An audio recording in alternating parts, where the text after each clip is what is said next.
式访问。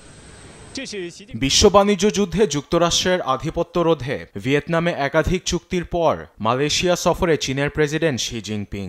দক্ষিণ পূর্ব এশিয়া সফরের অংশ হিসেবে কুয়ালালামপুরে পা রাখতে দেশটির প্রধানমন্ত্রী আনোয়ার ইব্রাহিম ও শীর্ষ নেতারা জানান রাজকীয় সংবর্ধনা।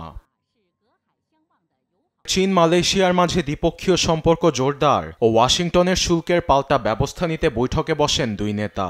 দীর্ঘ আলোচনা একটি বার্তা পেয়েছে মালয়েশিয়া সরকার।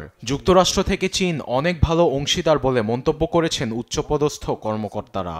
জিনপিংয়ের প্রশংসা করেছেন প্রধানমন্ত্রী ইব্রাহিমও।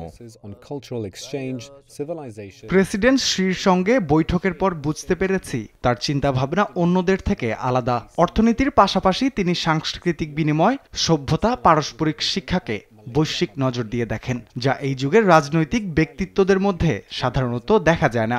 একই সঙ্গে আমরা ইতিহাস, সংস্কৃতি ও সভ্যতা নিয়েও আলোচনা করেছি।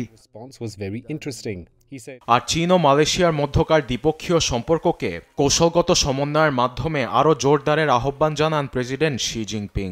বিশ্ব বাণিজ্য যুদ্ধে স্থিতিশীলতা আনার পাশাপাশি দুদেশের মধ্যে রাজনৈতিক বিশ্বাস বৃদ্ধি এবং বেল্ট রোড ইনিশিয়েটিভ পরিকল্পনা অনুসরণের কথা বলেন তিনি। এদিকে চীনের প্রেসিডেন্টের দক্ষিণ পূর্ব এশিয়া সফর মার্কিন প্রেসিডেন্ট ডোনাল্ড ট্রাম্পের কপালে ফেলেছে দুশ্চিন্তার ছাপ। ভিয়েতনাম সফর নিয়ে ট্রাম্পের অভিমত, যুক্তরাষ্ট্রকে কোণঠাসা করতে শি জিনপিং সব ধরনের প্রচেষ্টা চালাচ্ছে। ট্রাম্পের শুল্ক আরোপের কারণে ধাক্কা খেয়েছে Association of South East Asian Nations, আসিয়ানের বেশিরভাগ দেশ, যার মধ্যে 24% পাল্টা শুল্কের আওতায় মালয়েশিয়াও। আসিয়ানভুক্ত দেশগুলোর সঙ্গে মালয়েশিয়ার ভালো খাতির আছে বলেই বেইজিং কুয়ালালামপুরের সঙ্গে কূটনৈতিক সম্পর্ক আরও জোরদারের চেষ্টা চালাচ্ছে বলে জানান চীনা বিশেষজ্ঞ উইলি ও লাপ লাম। এতে দুদেশের মাঝে বাণিজ্যের আরও প্রসার ঘটবে বলে আশাবাদী এই বিশেষজ্ঞ। আরবেদ আফসার, নিউজ ডেস্ক, দেশ টিভি।